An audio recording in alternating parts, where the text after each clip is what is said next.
एवं यदि भाष्यकार कोई अवतरण नहीं दे रहे हैं यहाँ पर, इस श्लोक पर कोई अवतरण का भाष्यकार नहीं दे रहे। एवं श्लोक का ही एक शब्द का जो संकेत के रूप के लिए इस्तेमाल कर लिया है। अन्य लोग कहते हैं इस कर्मयोग फल को कथन करने के लिए श्लोक आरंभ हो रहा है। योग फल महा अवतरण का दे रहे हैं और आंधिकार कहते हैं इन्हें समाधान पूर्वकम आत्मज्ञान काम जीव भवती उपसंभर। फल पर की कथन कर रहे हैं, इंद्रियादि समाधान पूर्वक कर्मयोग की सहायता से इंद्र समाधान पूर्वक आत्मज्ञान की कामना पर जय हो सकती है। यह कथन करने के लिए यह उपसंहार आरंभ होता है, ऐसे आंधगिरी कहते हैं। मसूदने वाली इतना फलितम महाफलिता सभी कई की बात बाकी है, कोई अंतर है। तो उपसंहार श्लोक और संवेद का ही जो अर्थ है उसको उपसंहार किया जा रहा है। पूरी शास्त्र का अर्थ को उपसंहार, इसके बाद समाप्त है। बोल दिया भी कहेंगे अगले इस अध्याय के आरंभ में जो कुछ बोलना था द्वितीय अध्याय में कह दिया था। पहला अध्याय अधिकारी अध्याय, अधिकारी में वो मध्यम उत्तम अधिकारी तीनों प्रकार अधिकारी कर दी गई। उस उत्तम अधिकारी निवृत्ति परायण है, उसके लिए दूसरा अध्याय मंद मध्यम अधिकारी परायण होता है, उसके लिए तीसरा अध्याय कर्मयोग।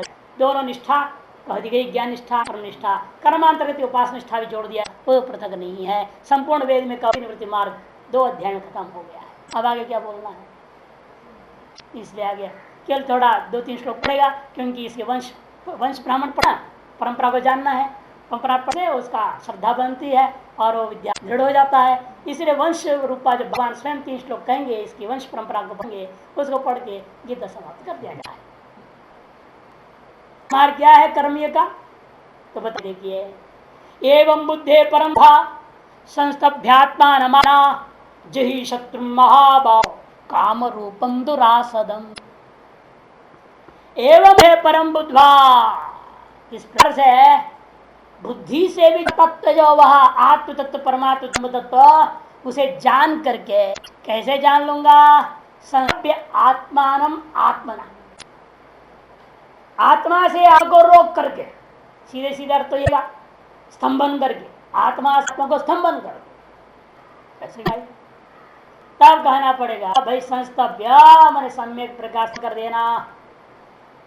इसे आत्मना संस्कार युक्त मन से अंतःकरण के द्वारा, विशुद्ध अंतःकरण के द्वारा स्तंभन करने का मतलब यहाँ भाष्य करके समाधान करके, शमदम तितिक्षा है कि नहीं, यदि श्रद्धा में उसी को समाधान, सारे इंद्रियों को समाहित कर सम्यक प्रकारेण आधाय मैंने आधानं कृत्वा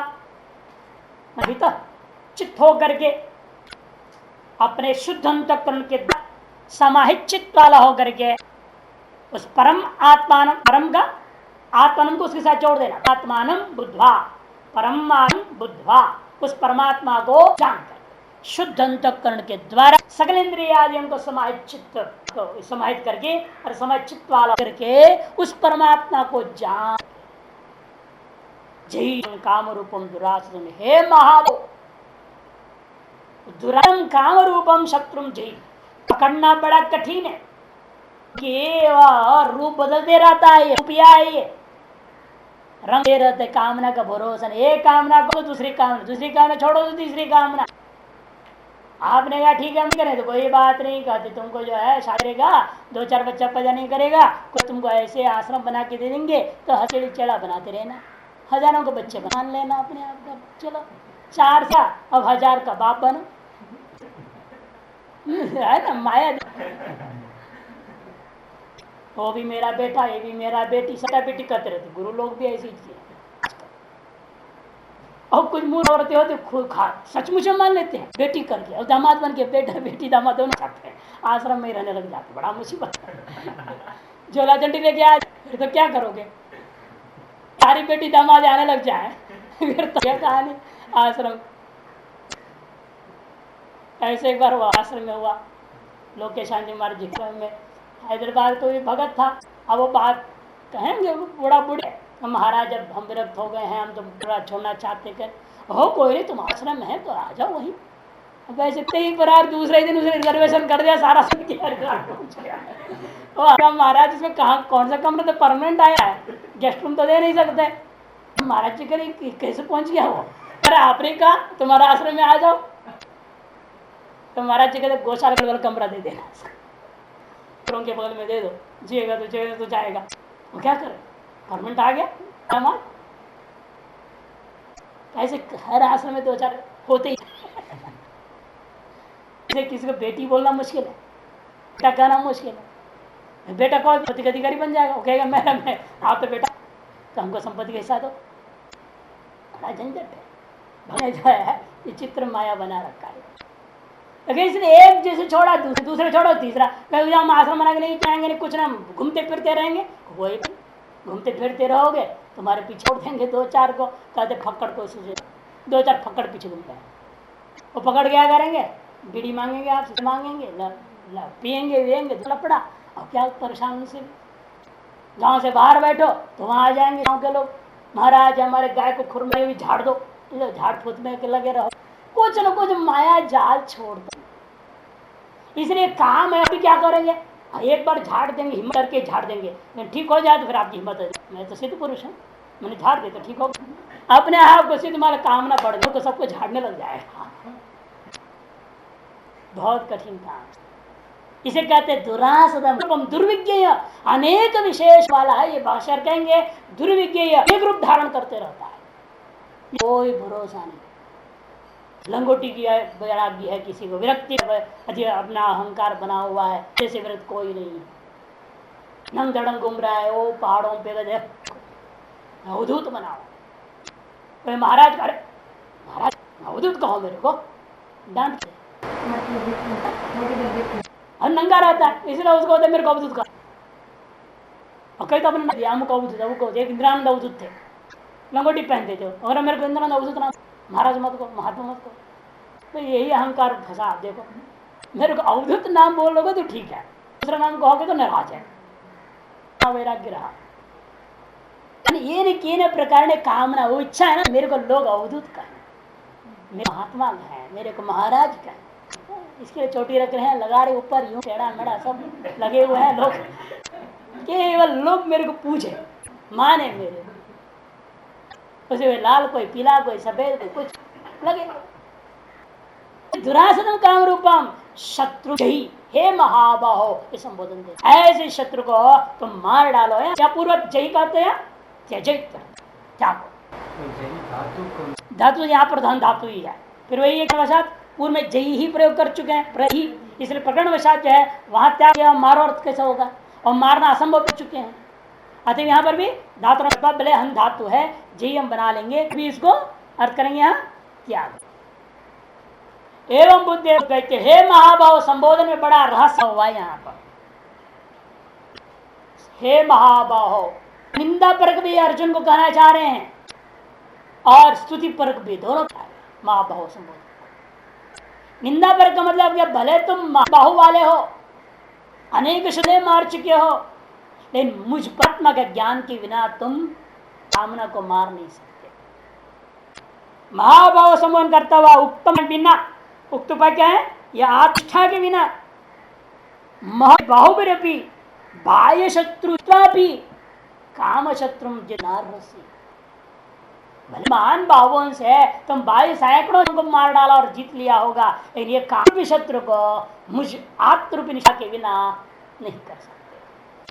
ये महाभाव का काकवा निर्देश हुआ, एक तरह से निंदा पर संबोधन हो गया। स्तुति परक भी देखिए, कर्मयोग और उपासना योग, कर्म रूपी 2 बाहु है, 2 बाहुओं को अपनाओगे तुम काम रूपी वास आराम से जीत सकते। कर्म योग और ध्यान योग, उपासना योग, जो श्रुति में कथित ध्यान, उन ध्यानों को करोगे, बाहु कर्मयोग उपासनात्मकयोर बाहुद्वयो कामम, काम को जीत के करोगे, ज्ञान निष्ठान प्राप्य मुक्तो भव इति संबोधन से आशा।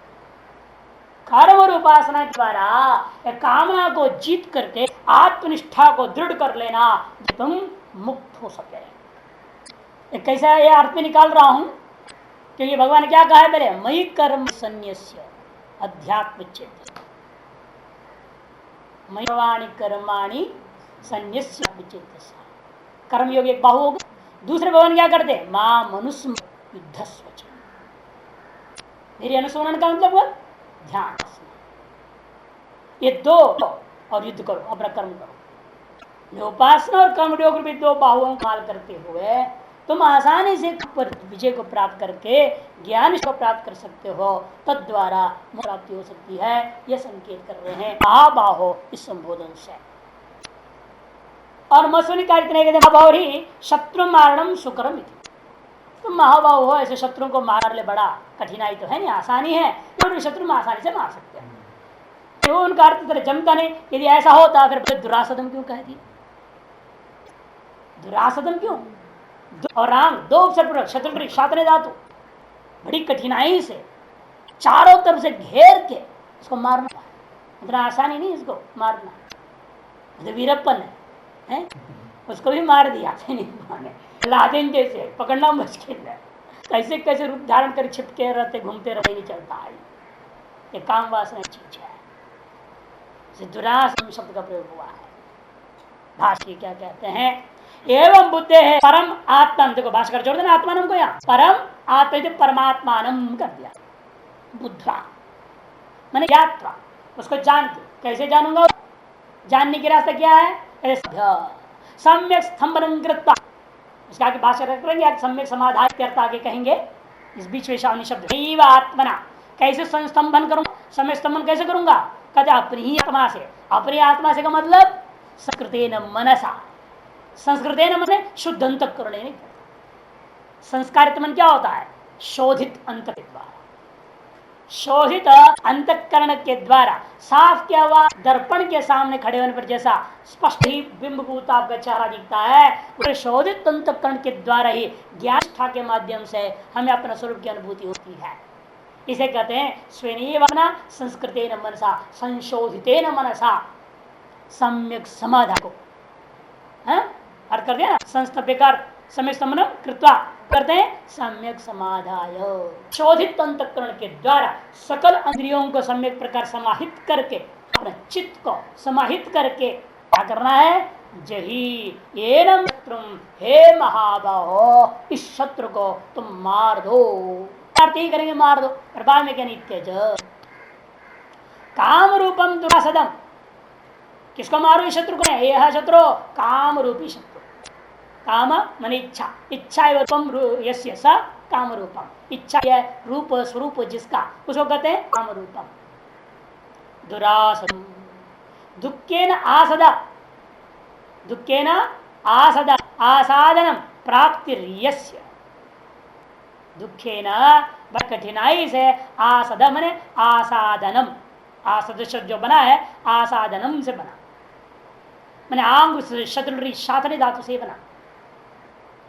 विशरण गति अवसाधनेश, तीनों अर्थ है ना, विशरण केवल शातन में विशरण ही नहीं है, गति और अवसाधन, शत्रु विशरण गति अवसाधनेश, वही शब्द को सद आदेश हो जाता है, सदेश हो गए तो दीर्घ हो गया, साधन साधनम प्राप्ति बहुरी समास, दुखे न आसाधनम मैंने प्राप्ति, सीधा आंग सर्ग से धातु बदल दिया, प्राप्ति अर्थ कर दिया। यस्य बड़ी कठिनाई से पकड़ में आता है जो, बड़ी कठिनाई से पकड़ में आता है जो, उसे कहते हैं दुरासदम, दम दुरासदम।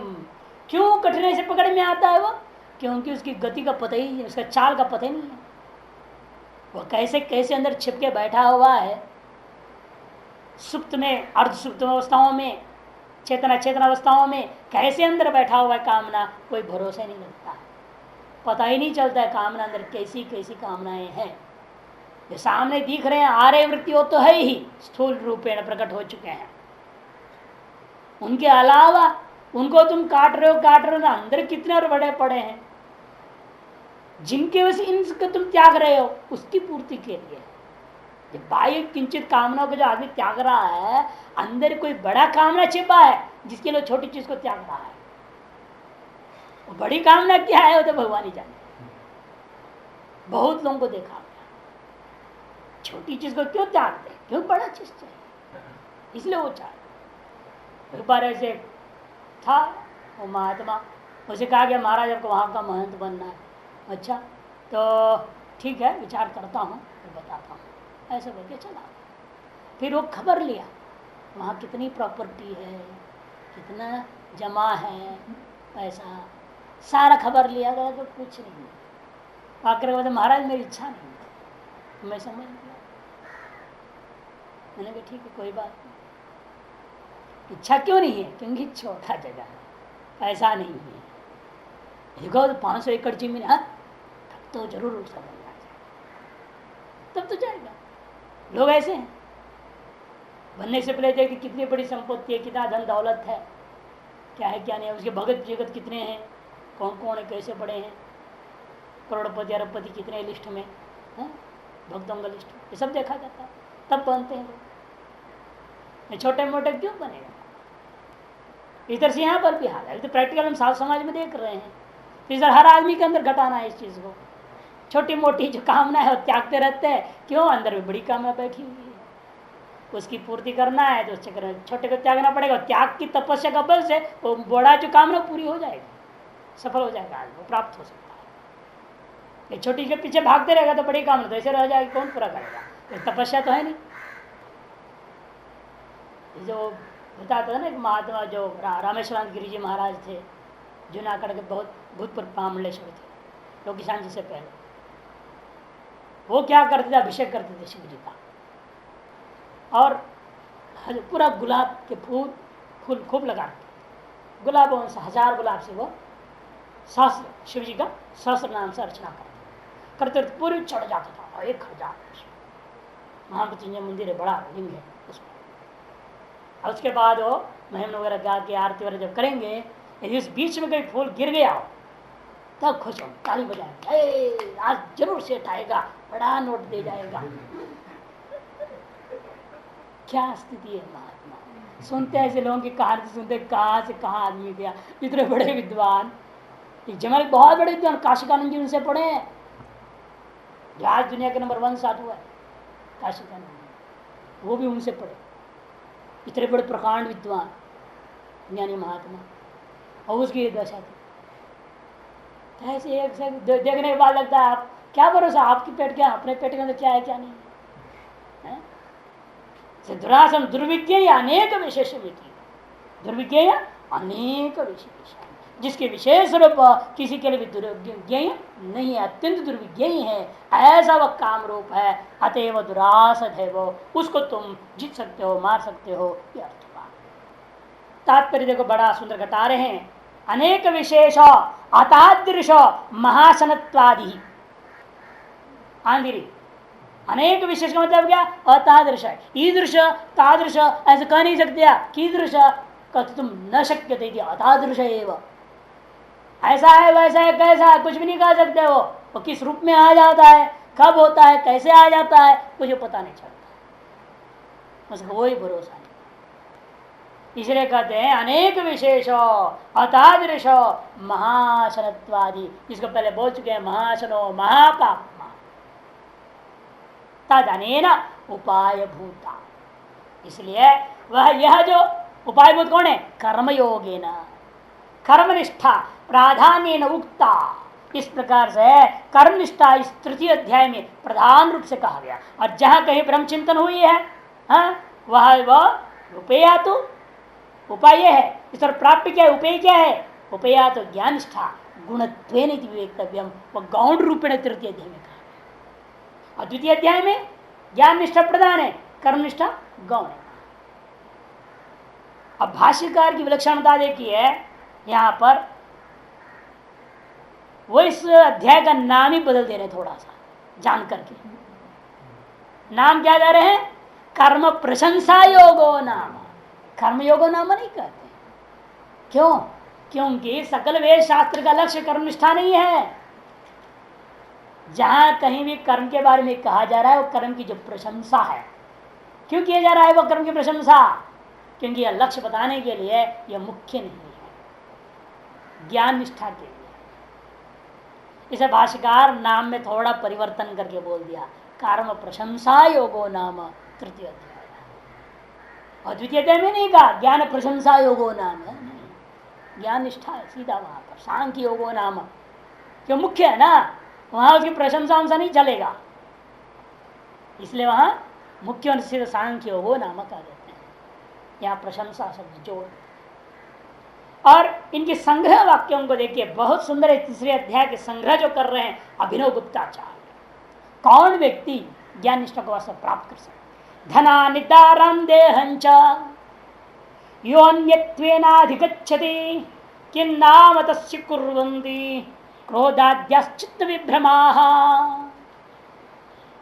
कहते जो व्यक्ति धनानि दारान देहंच, धन अनेक प्रकार के धन दौलत, दारान पत्नी और पत्नी से उत्पन्न वाले बच्चे आदि, देहंच देह से इंद्रिया मन बुद्धि अहंकार सारी चीजें आ गई, इन सारी चीजों को जो पुरुष अन्यत्वेन अधिगच्छति, आत्मा से भिन्न है, भिन्नत्वादेव जड़ है, जड़त्वादेव दृश्य है, दृश्यत्वादेव मिथ्या है, ऐसा जिसने अधिगच्छति निश्चय कर लिया, वह व्यक्ति को तस्य पुरुषस्य प्रति क्रोधाद्या चित्त विभ्रमाः किं कुर्वन्ति नाम, क्रोधादि जो चित्त के विभ्रम है ये उसका क्या बिगाड़ सकते हैं, यानी उसका कुछ भी नहीं बिगाड़ सकते। जिस व्यक्ति के अंदर एतार्श कर्म योग निष्ठा पूर्वक ज्ञान योग निष्ठा की प्राप्ति कर ली गई, वह व्यक्ति क्या करता है, यह धन दारा गेह आदि को स्वभिन्नत्वेन जड़त्वेन दृश्यत्वेन मिथ्यात्व निश्चय कर लेता है। तो एक बार निश्चित हो जाते उस व्यक्ति को, तदुत्तर काल में प्राण वशात आने वाली क्रोधादि वृत्तियां उसको कुछ भी बिगाड़ नहीं सकते। ऐसे दोनों अध्यायों का कुल तात्पर्य एक श्लोक में। इतना ही नहीं, एक और श्लोक मसून का भी देख लीजिए। उपाय कर्म निष्ठात्र प्राधान्येन उपसंहृता उपेया ज्ञान निष्ठा तो तद्गुणत्वेन कीर्तिता। उपाय भूत वस्तु है कर्म निष्ठा, वह प्राधान्य रूपेण उपसंहार किया गया तीसरे अध्याय में। उपेय विदा ज्ञान निष्ठा तो तद्गुणत्वेन कीर्तिता, गौण रूपेण यहाँ तृतीय अध्याय में कह दी गई है। अच्छा, बुद्धियादि जो दृश्य जात है वह द्रष्टारम आत्मानम सन्मात्रम आत्मत्वेन अधिगम्य, इसे दृश्य बुद्धियादि जो दृश्य समूह है इससे अलग करके जो दृष्टा अपना जो स्वरूपभूत आत्मा है उस आत्मा को सत्मात्र रूपेण अस्तित्व उपलब्धव्य सदैव समित सन्मात्र रूपेण अधिगम्य जान करके उस तन्निष्ठतया सन्निष्ठतया सन्निष्ठा सन्मात्र प्रजा सन्मूला छांदोग्य में जो कहा गया है वह सन्निष्ठ होकर के शत्रु रूप काम को तुम जो संसार का कारण है निशेष रूप निर्मूल कर सकते हो। संसार से हेतु शत्रु काम से निशेष मूलम निर्मूलन कर तुम शक्य है।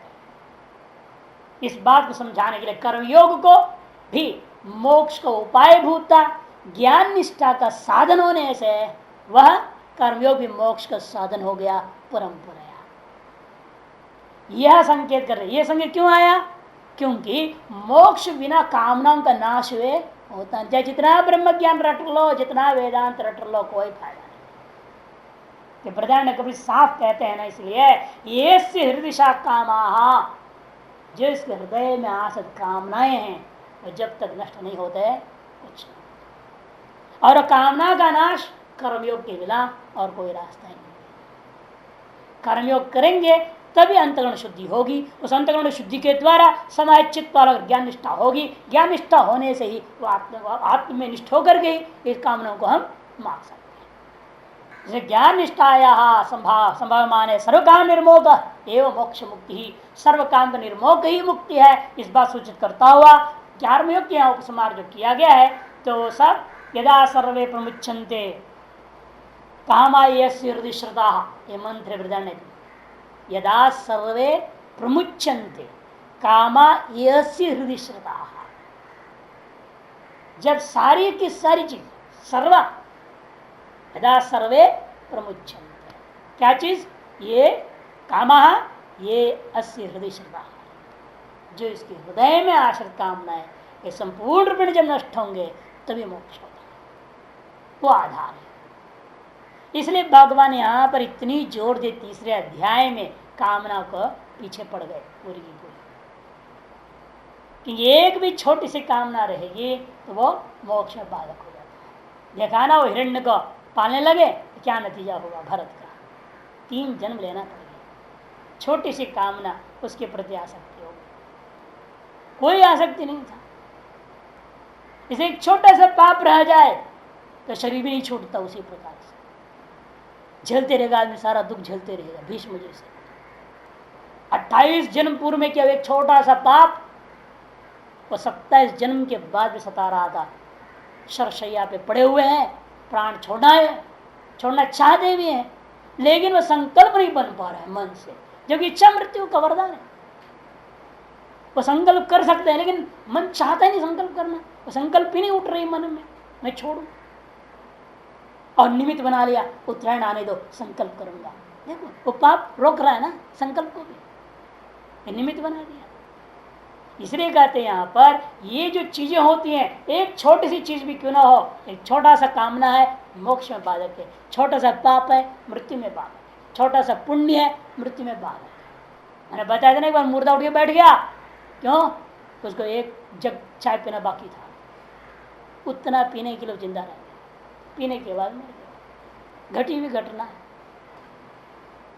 इस तरह से यहां पर भी इसलिए इस कामना के पीछे करें कि बिल्कुल नष्ट करो और कोई रास्ता नहीं। इसलिए एक नीतिकार ने बहुत सुंदर कहा है, देखिए, क्योंकि क्या करना है इसके लिए, कामना पर जय हासिल करना है तो पहले क्रोध पर जय हासिल।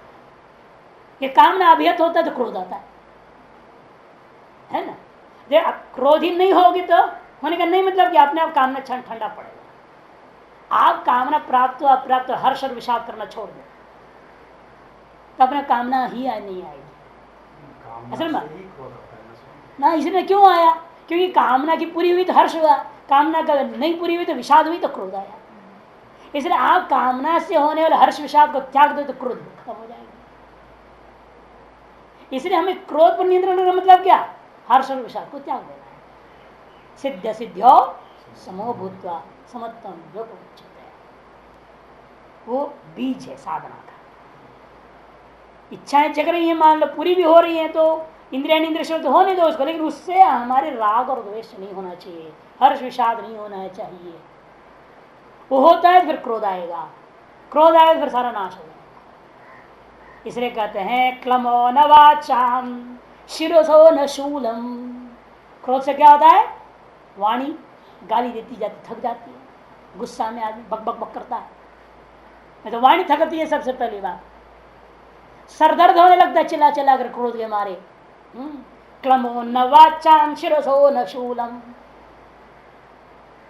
न चित्त तापो न तनोर विमर्द, न चित्त तापो न तनोर विमर्द। चित्त में ताप नहीं होगा, पश्चाताप ये करना नहीं, और पूरा शरीर में क्रोध के बाद में कि पूरा से दर्द हो जाता है। खून का हाई ब्लड प्रेशर हो जाता है ना, दर्द होगा। न तनोर विमर्द न चापि हिंसादिरनर्थ योग, न चापि हिंसादिरनर्थ योग।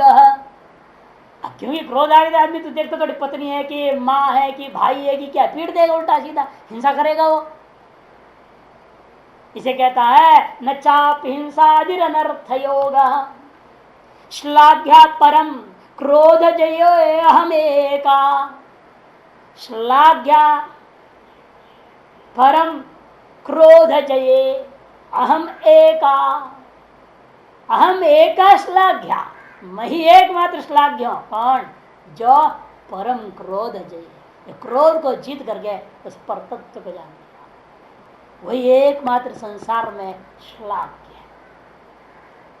क्योंकि बड़े बड़े ब्रह्म ज्ञानी अपने आप को माने होते हैं, बड़े क्रोध आ जाता है उनको, इतना जल्दी क्रोध आता है, पूछो यार हटाओ प्रणाम करना नहीं आता है, घुस गया अंदर कमरे के अंदर, इतना क्रोध आ जाता है बस पूछो। देखा हमने आंखों से देखा है, एक से एक ड्रामेबाज महात्मा, ड्रामेबाजी तो कहना पड़ेगा। अपने विरक्त बनेंगे बाहर से, ये भी अंदर से बैठा हुआ है, हमको ऐसे प्रणाम करना पड़ेगा। निर्नमस्कारो, कहाँ वेदांत कहते निर्नमस्कार? हम कहेंगे मुझे तो कोई फर्क नहीं पड़ेगा, नहीं तुमको शिक्षा देने के लिए मैं कराता हूं। एक ढाल बना लेते हैं, शास्त्रों का दुरुपयोग करते हैं, इसलिए सब चलेगा नहीं। तृतीय अध्याय का सार एक श्लोक में, असत्यालोक रक्षायै गुणेश्वरोप्य कर्तृताम सर्वेश्वरेवान्यस्योक्ता तृतीय कर्म कार्यता। तृतीय अध्याय में कर्म योग कार्य, कर्म ही कार्य है बात कह दिया गया। तृतीय कर्म कार्य केंद्र बना 3 तरीका बताया। असत्यालोक रक्षायै, लोक संग्रह में वापी आसक्ति से रहित हो। असक्त सन विद्वान का है ना, अविद्वान था शक्ति से करता है, तुम असक्त होकर के करो। मैंने असत्या लोक रक्षा पहला साधन कर्मयोग की करने की तरीका। दूसरा गुणेश्वरोप्य कर्तृताम, इंद्रिय वर्तन दे भाई, ठीक है गुणों में कर्तृ आरोप कर दो, मैं करता नहीं हूं, अपने कर्तृत्व बोलकर क्या करके गुणा गुणेश वर्तन दे, गुणों में ही कर्तृत्व का आरोप करता हुआ कर्म करते रहना। सर्वेश्वरेवान्यस्योक्ता, अथवा सर्वेश्वर वही मयि सर्वाणि कर्माणि सन्न्यस्य, सर्वेश्वरवा न्यस्य कर्मकारिता उक्ता, न्यस्योक्ता तृतीय कर्म कार्यता। तृतीय अध्याय में इस प्रकार से 3 प्रकार से कोई न कोई एक रास्ता लो, लेकिन कर्म तो कार्य ही है, करना ही चाहिए, यह बात उक्ता कह दी गई है। या तो लोक संग्रह में भी करो असक्त होकर के, या गुणों में कर्तृत्व आदि को त्याग करके अपने आप अकर्तृ भाव में स्थित होकर कर्म को करो। तो तीसरी रास्ता परमात्मा में प्रन्यास कर, त्याग कर, ईश्वरार्पण बुद्धिया सभी कर्मों को करते जाओ।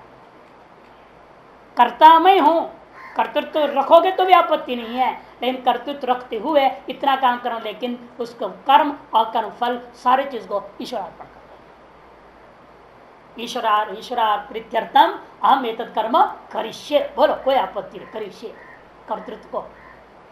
पहले वाला क्या बना कि सर्वश्रेष्ठ वो है जो आसक्ति पर लोक संग्रह के लिए कर रहा है। दूसरा उसे थोड़ा निकृष्ट है, उसमें क्या कर दिया उसने, गुणा गुणेश्वर तंत्र अकर्तृत्व में आया है। अब उसको लोक संग्रह से मतलब नहीं है, आसक्ति रहित है, लेकिन वो कर रहा है अकर्तृत्व भाव से, उससे थोड़ा निकृष्ट है। पहला तो अकर्ता भी है, अभोक्ता है, आसक्ति रहित सब कुछ है।